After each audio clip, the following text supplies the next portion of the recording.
Morning YouTube, welcome to my channel, Porsche Minor Mechanics.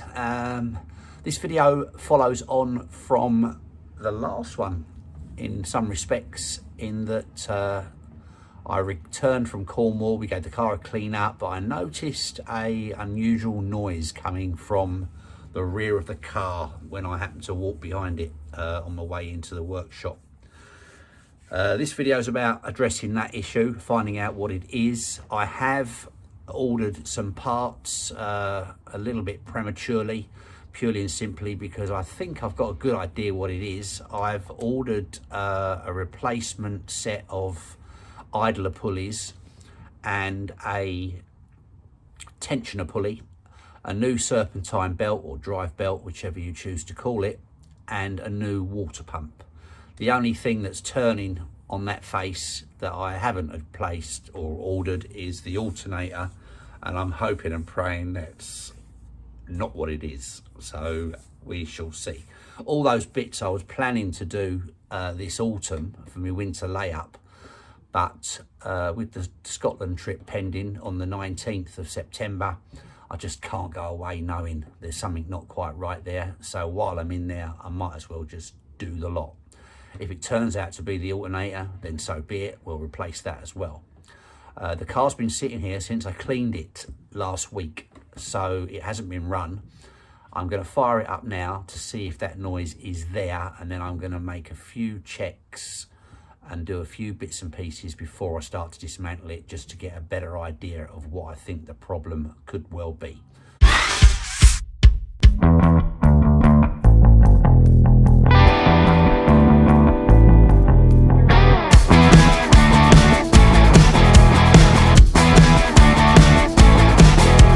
So let's fire it up and we'll see how we go from there.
Right, the car's in and I've got the back end up in the air.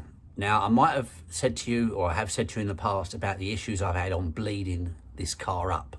It is a nightmare when you've removed the coolant.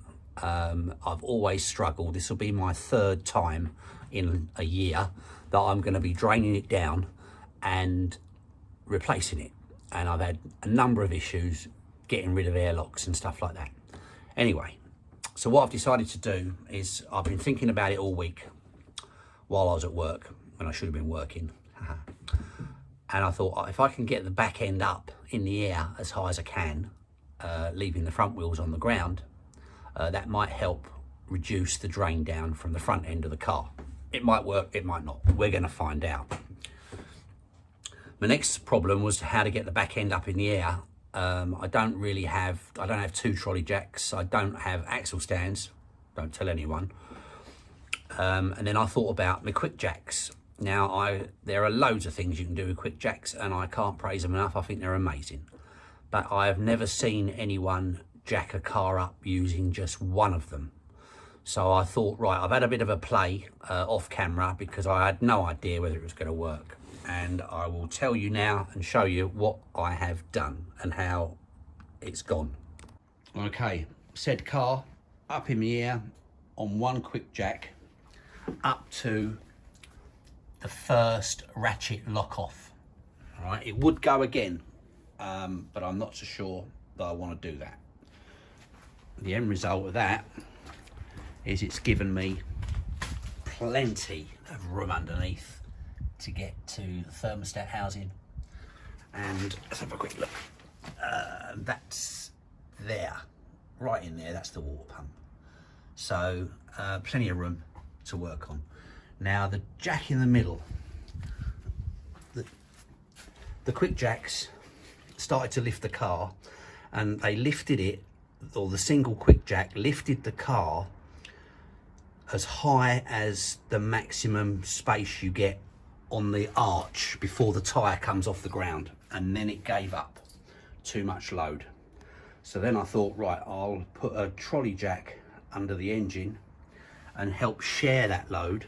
So when I got the jacks to their extreme, which, like I say, tyres weren't quite off the ground, brought the jack into play, gave it a decent sized ball right across the sump, jacked it up a little bit, let the jack take a little bit of weight of the engine, went back to the control, and the trolley, the quick jacks then took up the slack again. And I did that a couple of times, and this is where I'm at. So I'm going to have to do the same sort of thing again, I'm sure, to do the down. Sorry it's not on camera, but I will do the lower on the end of the video when I finish the job.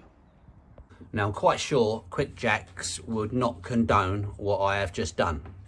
I had no issues, no creaking, nothing or else. You know, I've used the tallest of the rubber blocks that comes with the quick jack. You must remember when you're jacking your car up sideways that you will get some drag, and basically what will mean is the car won't come down in exactly the same place as it was. As you can see, I've got mine in the other side of my workshop, and I drove it in as tight as I could on that side, because I knew by lifting the car sideways I was going to pull the car towards me this side. And of course when it goes down, it'll probably go down a little bit skew-if. I might be able to show you what I'm talking about. Let's have a look. Yeah, if you look down there, don't know if you can work that out. If you look down there, you can see the front wheels are nearer to the side of the workshop than the rears, because the car has been pulled slightly to the right on the lift. But still, job done. Like I say, the jacks are locked off on their first ratchet height. You've got 2 ratchet locks to take the load off the ram, so there's no load whatsoever currently on the ram. It's probably not the best idea in the world, but with the extra added support from the trolley jack, it's not holding the weight of the car. Must stress that. You do not want to put that kind of load on your sump. You are literally sharing it. You'll see as you jack the car up on the trolley jack that the load will the engine will slightly creep up, and then that's enough. Let the quick jack take over again. But it's backwards and forwards a couple of times, and that's got the car where it is. But like I say, you can do it and it works. Obviously making sure that you get your blocks on your lifting points underneath the car. I am now going to make a cup of tea because I'm a bit thirsty, and we shall start to investigate my squeaky, rattly, metallic noise. Back in a bit. Okay, airbox removal. I have loosened this Jubilee clip around the throttle body. I have disconnected the 2 one's mass airflow connector from the back of the airbox, and the other one, which is just underneath it with a little spring clip, just push it in, get those out of the way. Lifted up the oil filler so it's free, and I believe there's still one more little pipe down the back, but we're going to lift the airbox out, free it from the throttle body. So you should twist and come out, and there's a little pipe right on the back. You literally just pull that out of there. It's on a rubber grommet thing. Hang on, and my torch has fallen over. I'm just going to have a quick look.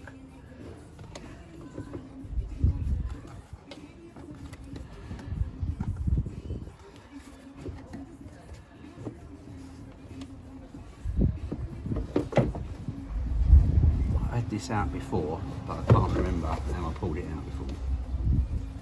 Don't think the fitting comes out on its own.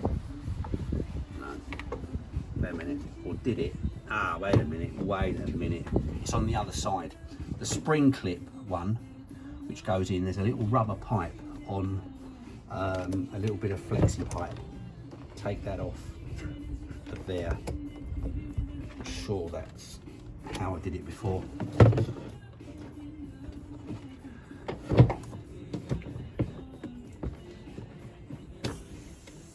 Yeah, vacuum pipe, that's it.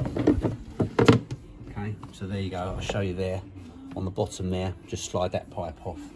That is it, I'll show it to you in a second, but that's the airbox clear. It's only been a year since I took it off, but that's the pipe there that we're talking about. It's got a little elbow on it, and that just pushes onto the bottom of that grey bit. Now we are in the engine bay. Let's have a little look. Okay, so the water pump is right down there. One of my little rubber boots has fallen out of your airbox. They go in, look, they sit in there, and your airbox sits on them. Don't lose them. There's one missing there already. There's one there, that's okay. Right down the bottom on the left hand side, that's the water pump. We've got our two idler pulleys and our tensioner pulley in there, 1, 2 and 3, and of course the serpentine belt as well.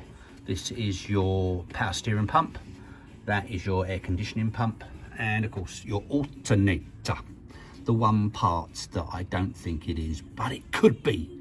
Anyway, right, next thing I'm going to do is remove the belt and see if I've got any sort of play in any of the bearings. I was going to fire the car up without the belt on. You can do that for a few minutes, it won't do any harm.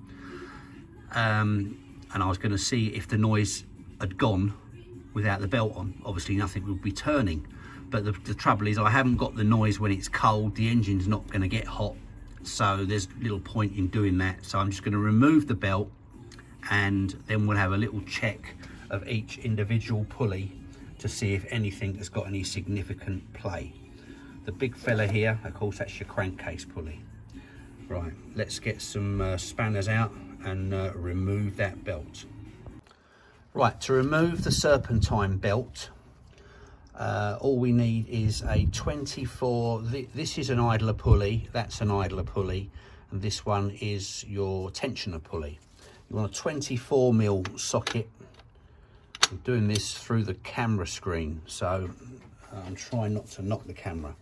And basically it needs to be pushed in a downward position, and then you will start to see the tension coming off the belt like that, and this will allow you to basically free that belt, and then gently, whoops, that's me going on the camera, release the tensioner, and then we can pull out the belt. By all means, if you're not sure the actual threading, then you can take a photograph of it before you remove it. It's also, I believe, important to make sure that you get, the belt might well have a direction on it. So what I'm going to do is, before I remove it, I'm going to pull it through. Quite often it can wear off. Yeah, so you can see the numbers there on the belt, and they are obviously facing me the right way up. There's no arrows on this one. This is a Contact 215 German, it's German, but there's nothing on it to suggest a direction. So maybe there is, maybe there isn't, but I'm just going to remove it now. It can be a little bit snug around that bottom fitting.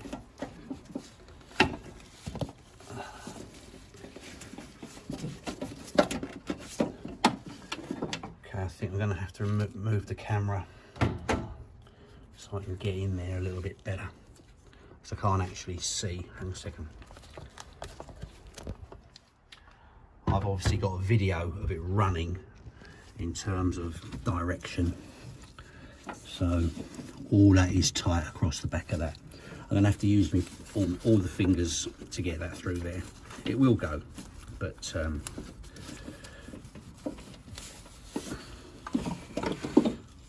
it's not coming off. There's about, you can just see there's like a, I don't know, 6mm gap between the back of the water pump and the back plate on the engine. So I'm going to use both fingers to get that belt off, and then we shall check out said pulleys to see if there are any with excessive play. Right, belt removed. Let's have a little look. Let's see what we've got. Alternator.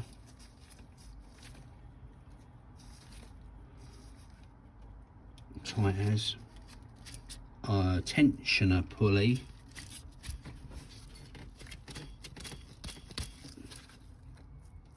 No play in it. Idler pulley number 1, let's say. It's a little bit noisy. No real play in it. Let's see what the other one. Sorry, that was the top one is an idler. They're not the same in terms of setup, but still. So that one's quite noisy. And then this one is a tensioner pulley. Again, there's no play on any of those. Alternator feels all right. It's running freely, but there's no resistance there. It's quiet as a mouse. I'm pleased about that because they're about £500–600 part. Power steering pump.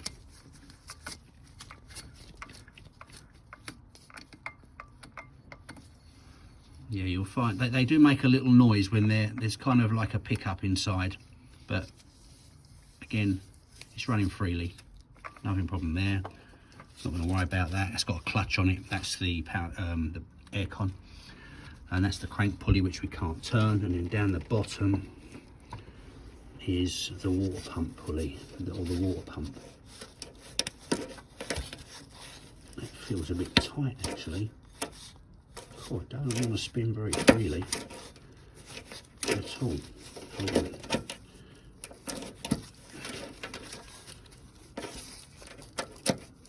Hang on, am I imagining something here? Hang on.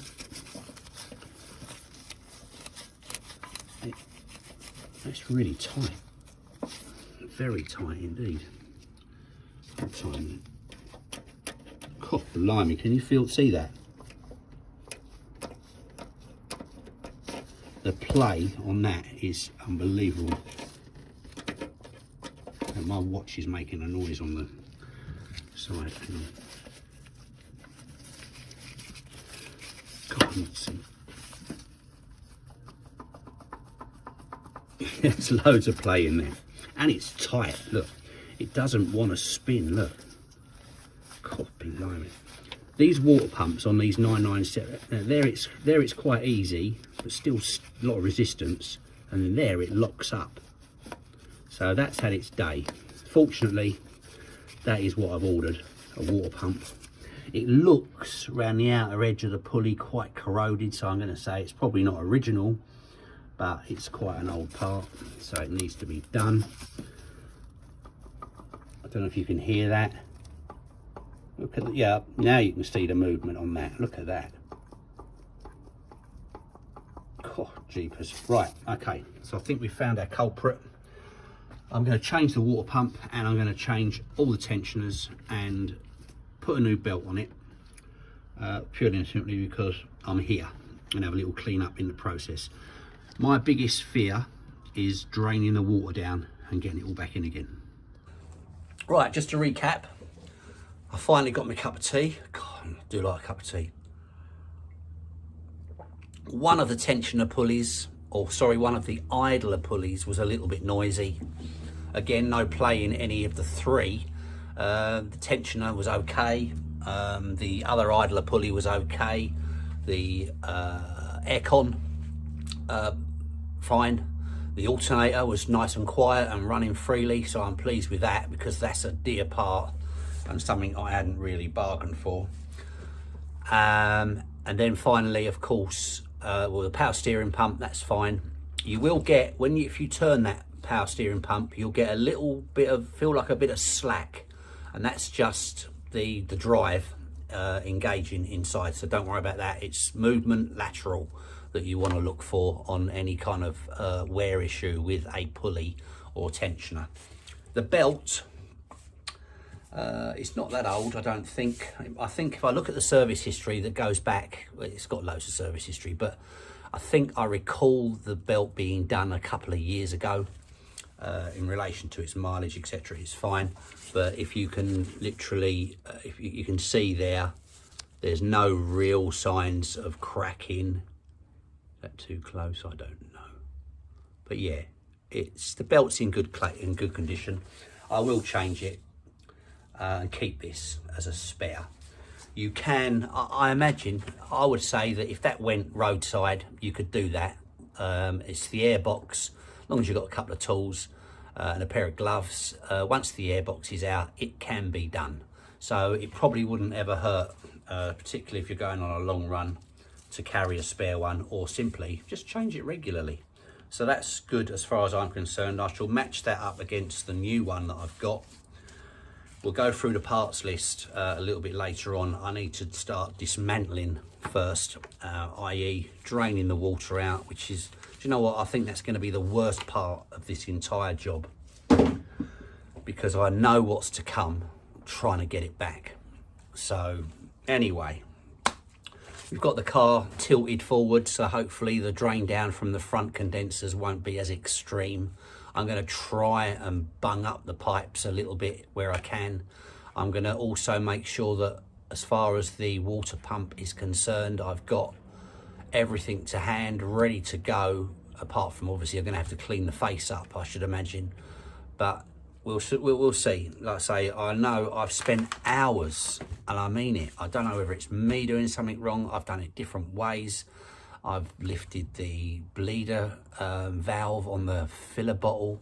I've opened the vents on the heating, turned the ignition on and not started it, because that supposedly opens the flow valves for the heating system to, again, allow the water to separate. But every time, oh, it's like, I don't know, I think I'd rather watch paint dry for a very long time than re-coolant a Porsche 911.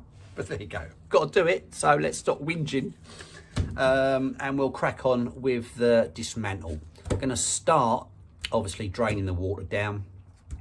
I could go for the easy touch and do all the pulleys first, but I want to do the dirty bit first, and also I've got time to start reapplying the water.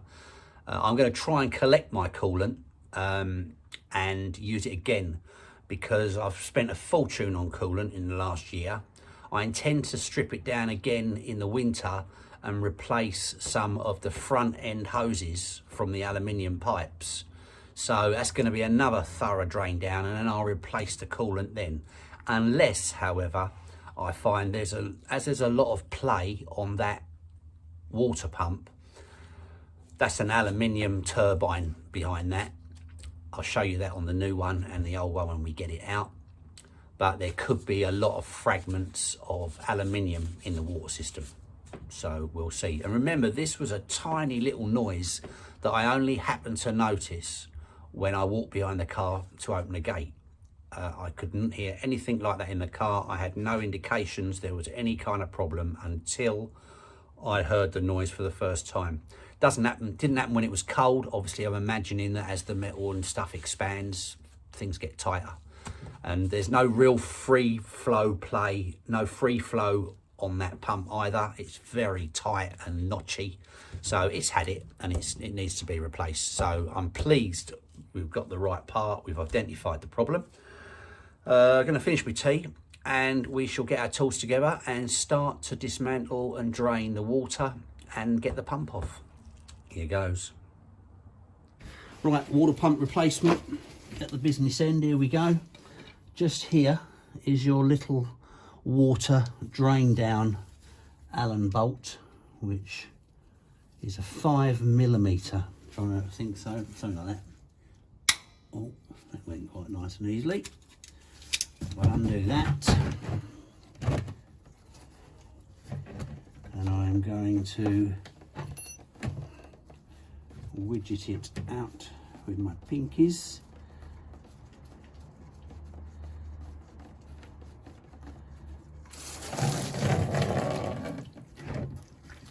Well, one would like to think that there's probably more water in there than that, but still, there's your little dainty little thing. Now release the radiator, the filler cap, and watch it flow all over the floor.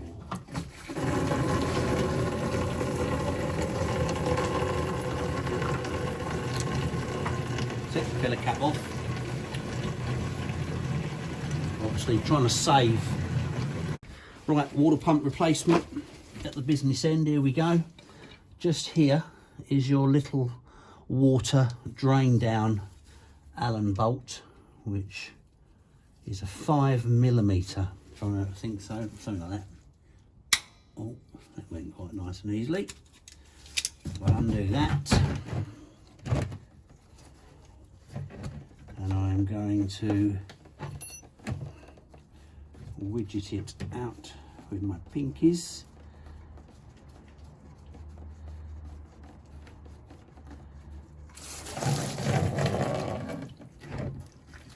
Well, one would like to think that there's probably more water in there than that, but still, there's your little dainty little thing. Now release the radiator, the filler cap, and watch it flow all over the floor.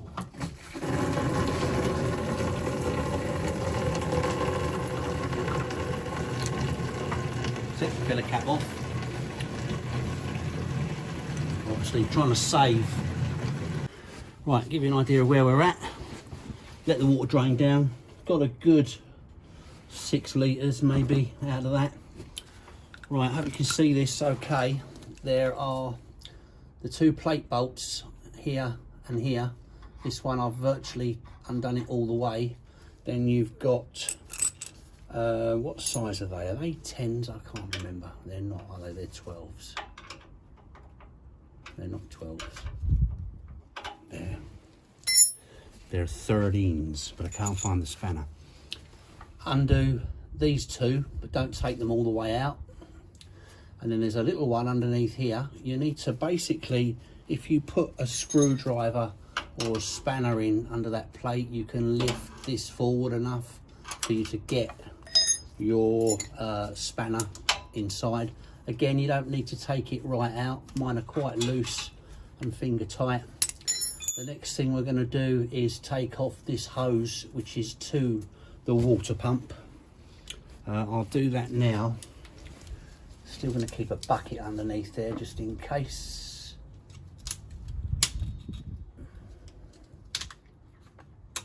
Make that over there.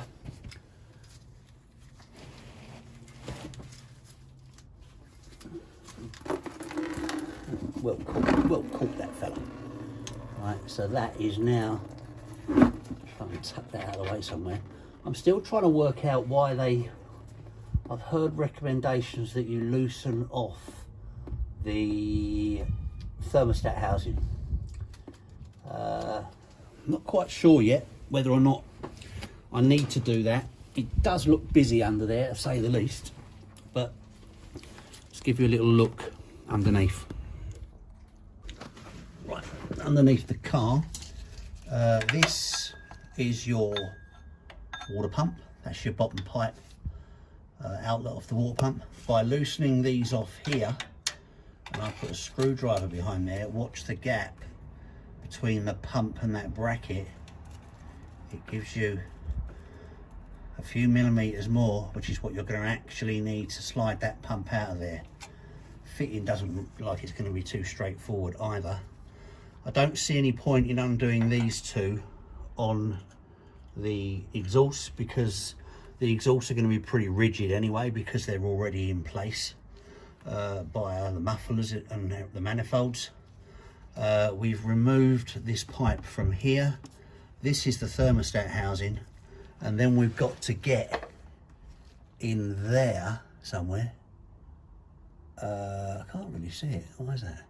Oh yeah, we've got to get in there to start loosening off the bolts. Okay, to remove the pump, it's been a real pain in the backside, to be quite honest, but anyway, I won't elaborate on that too much. There are 7 bolts that go all the way around it.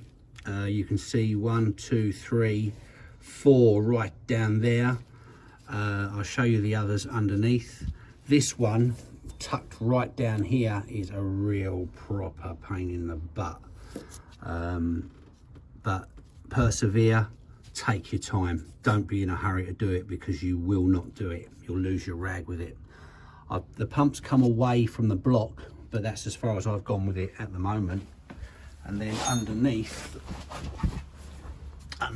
you can see, yeah, the pump's away, and then you've got another 3 bolts here. One, I can't point to it. Why can't I point to it? There, one there, one on top of it, and one round the other side. I might be able to show you there. But that's your 7 that are holding that in place. We're now going to attempt to remove the pump altogether. I'm not looking forward to putting it back. It is so tight and fiddly, it's unbelievable. Tools used to undo stuff.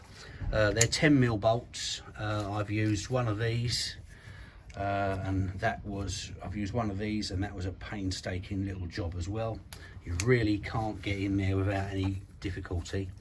And this ratchet head was an absolute must. If I hadn't had that angle, I would not have been able to get that last bolt out. That last bolt on the difficult one was the one down there that looks like it's about 3 o'clock, just right by my finger. It's worth noting, out of the 7 bolts, look, I even bent a spanner to try and get in there. Right, out of the 7 bolts, 2 of them are larger than the other 5. Okay, I'm putting new ones in. New ones come with the kit, but it's make sure you know where they go. And one of them is the difficult little what's it down there on the right at 3 o'clock, and the other one was the other difficult little what's it under here on top of there, just above the pipe. You can see where I'm shining the light now. Okay, right, let's have a go at getting it out, because that has been one nightmare of a job. Right, the water pump is out. I've got to say, it was an unbelievably fiddly little job to do, especially getting out that last screw just on the right hand side there. See where the pink liquid is? That one there on the right of it, 3 o'clock-ish. But we persevered and we got it all out. I got a wedge and placed it between the crankcase pulley and this back plate just to buy me a few millimeters. I also loosened an additional bolt. You can see I'm pointing to it now, which is just behind that plate again, to give me, see that clearance that I've got between the bolts on the back plate? It was still snug, got to be honest. I will probably try and create a little bit more room when it comes to putting the pump back in, because you don't want to be snagging it on that gasket as you put it in. The pump came out through the bottom. I did indeed remove the thermostat housing because it just made it easier and clearer to see. So the thermostat housing has come out of there. It's now hanging there. The gasket is there. I have a new one anyway, so that's not a problem. I also loosened this bracket here, which sort of lays underneath where the pump was because it was fouling its exit. I've wedged up there on the plate to give me as much clearance as I can. You can just make out my little wooden block that's sitting between the crank pulley and that back plate. I did remove that pulley there you're looking at with the bolt extended. It was just easier, gave me a clearer line of sight when I was trying to remove those awkward bolts. But she's come out okay, unscathed. I also loosened off these two bolts there, 1 and 2. Just gave me a bit of movement on that metal pipe again when exiting with the water pump. Everything else looks pretty good. We'll look at the old parts now and I'll show you the new ones. To be honest, I'll leave the rest till tomorrow, purely and simply because that was the worst nightmare I've ever had to do. Right, to recap the story so far then, water pump's off, and the main cause, or it is the cause of the problem. Here's the old offending article. You know, it doesn't look terrible from underneath. It is very, look, like notchy. Very, if it stops, it gets really tight. And I don't know, you might be able to feel that. Anyway, totally had it. Now, the old gasket that came off the pump, how does that go? Yeah, it's situated on the pump like that. You will notice, assuming that you buy the pump before you change it, that on your gasket kit you have got this additional gasket in here as well. Now, on assembly in the factory, there is another block underneath there, which this is all about, and it's one gasket and it's fitted on as one complete unit. When you're trying to remove the pump, you're going to find that gets snagged up while you're trying to get that pump out of there. You think it's caught on something, well it is. It's caught on these 3 lugs, little finger lugs here, 1, 2 and 3. All you need to do is you'll remove the pump from the block with the gasket still intact on the vehicle. Don't try and get the gasket out at the same time. When you've taken the pump out, you'll be able to clearly see 1,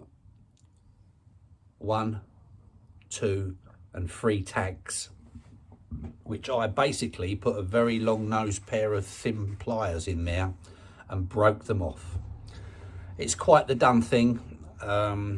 If you're just changing a water pump, there's no need to take the rest of that assembly off. I don't think you'd ever need to take the rest of that assembly off. So that's what you've got to do with your new gasket. Cut that little piece off, break the tabs off nice and gently, as I've done with this one, to remove it from the car. Sorry, I'm getting notifications coming through on my phone and it's annoying me.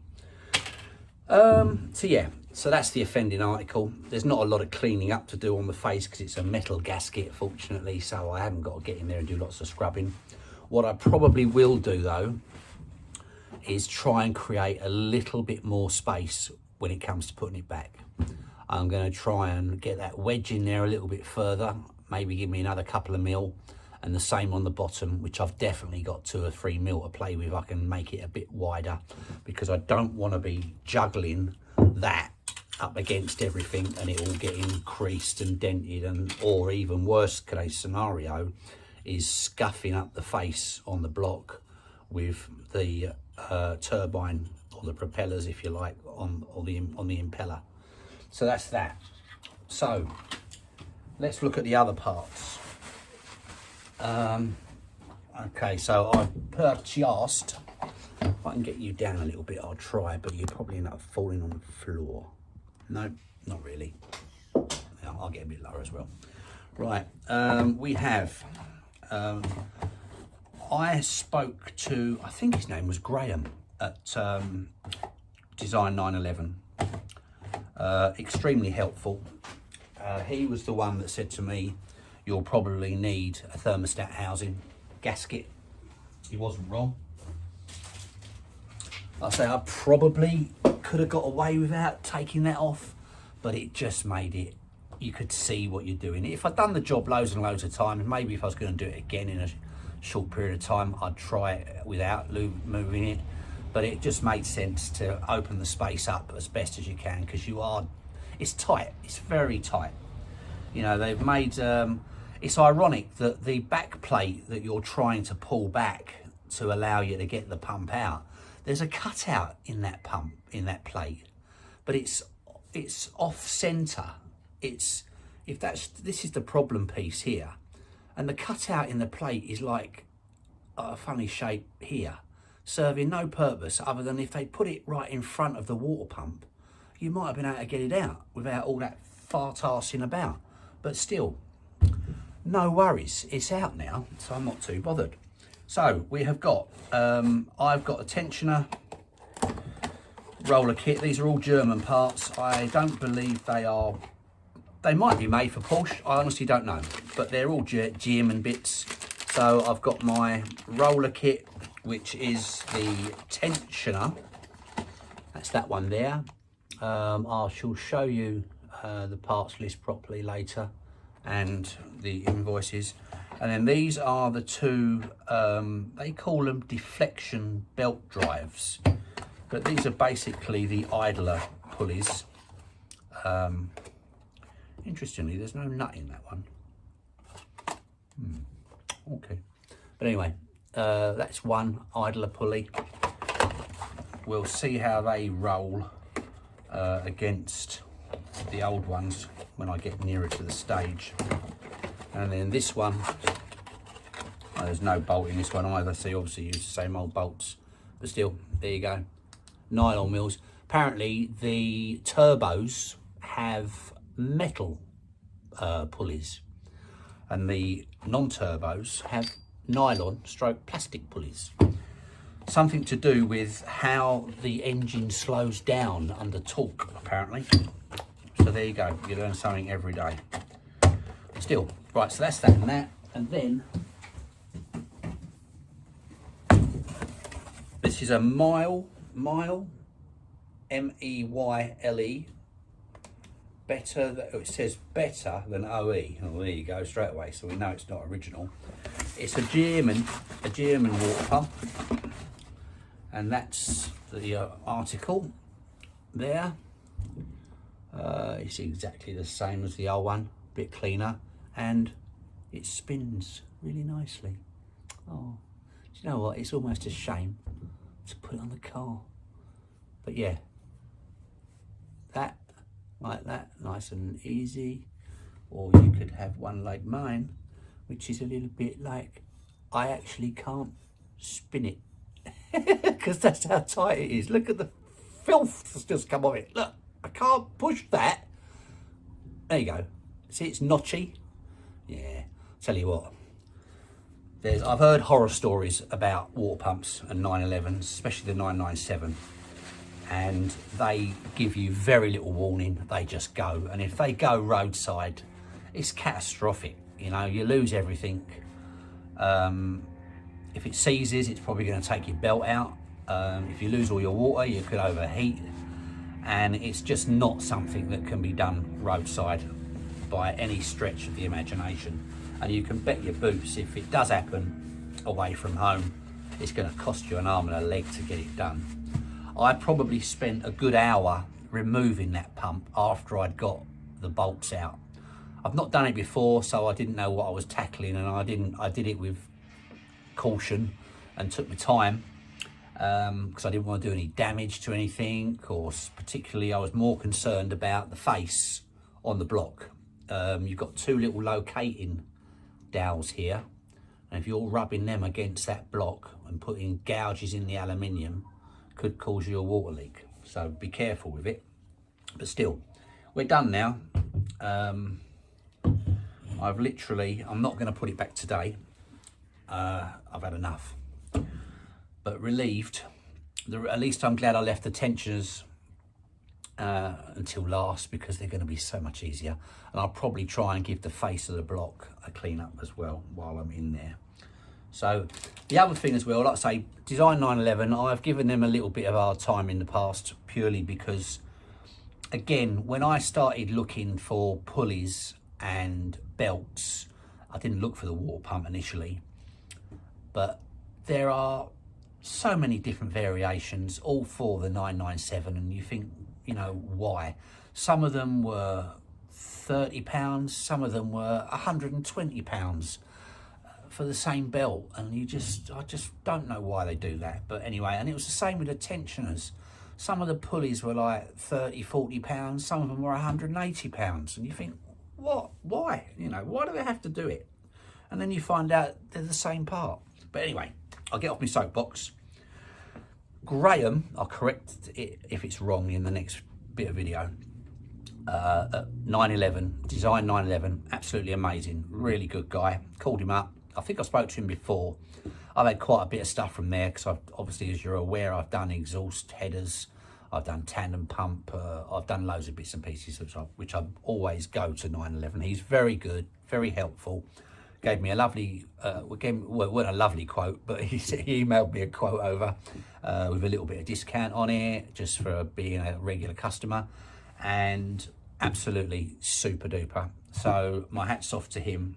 So far so good, but I'll make sure that I give him a mention properly when I can remember what his name is. I'm sure it's Graham, but I'll bring the bill in the next video so you can see what it was. Give you an idea now, the pump was about 127, the tensioners were roughly about 40 £40 each, £45. They weren't all the same price for some reason, but to be fair, they're three different ones anyway. And the belt was about £20, something like that. Again, it's all German stuff, and it looks the part, so I'm going to assume they're all consumable bits at the end of the day. This pump has got to be well old. Looking at it, the corrosion on the face is astronomical, so I'm going to say that this is probably done, I don't know, I can't think it's original. Would it have lasted 16 years? I don't think so. But probably it's second, maybe it's third. Whatever happens, here comes the fourth. And this, like I say, I'm so pleased that I heard the noise. Forget the heartache getting it out. I'm a bit worried about putting it back, because you're gonna, however delicate I was removing it, I'm gonna have to be much more conservative putting it back. But that'll be Monday. It's Friday now. Can't do anything over the weekend this weekend because I've got too much on. But I will be getting onto it Monday morning, doing the putback, and hopefully get the video finished by then. I'll probably split this one into two because it's getting quite long. So, one other thing. You know you own a very special car, right? When you can get 911 jellies. There you go, look at that. Look. Design 911 jelly. They're like little jelly midget gems in the shape of cars. Now, I've never seen these before, or at least I don't think I have, but I've had a little look through the packet. I'm scared to open them. I don't know whether to frame them or actually just eat them. But the jellies are all little cars, and I can't quite make out a 911 in there yet, but I bet you there is one. So I shall be looking into those and maybe dissecting the packet over with a little bottle of beer at some point when the car's back on the road. Anyway, how many cars are on the road that have their own jellies? Well, says it all. Anyway, thanks for watching this segment. I'm going to wrap this one up now, and part 2 will be the refit and the pulleys and the belt. That's the one I was looking for, the belt. So I'm going to drink my tea and I'm going to call it a day for today. We'll be curious to see, with the car being jacked up the way it is, didn't get huge amounts of water out of it when I drained it down, so I'm going to assume that there's probably still quite a bit of it in there, and I'm really keen to find out if I've saved myself all that grief on the bleed up. So fingers crossed that saves me a bit of grief. But anyway, for now, thanks for watching, and I'll catch up with you in part 2, which will follow by sort of Monday/Tuesday of next week. Thanks a lot. Bye for now.